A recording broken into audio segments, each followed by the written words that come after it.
WhatsAppku bisa kirim emoticon besar, ganti bentuk tulisan, bahkan bisa bikin stiker keren.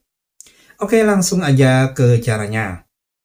Download dulu Bubble AI Keyboard, buka aplikasinya, klik agree, klik mengaktifkan Bubble AI Keyboard, aktifkan Bubble AI Keyboard.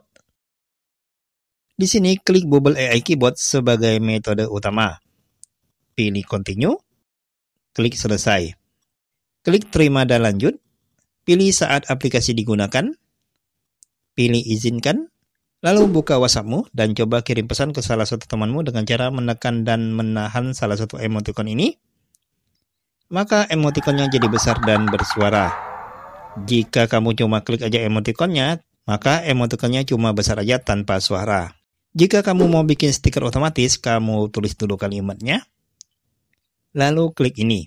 Nah, di sini kamu bisa pilih-pilih stikernya. Untuk mengubah huruf, nah, kamu bisa klik tanda ini, lalu pilih model huruf yang kamu inginkan. Selamat mencoba, salam trik and trik.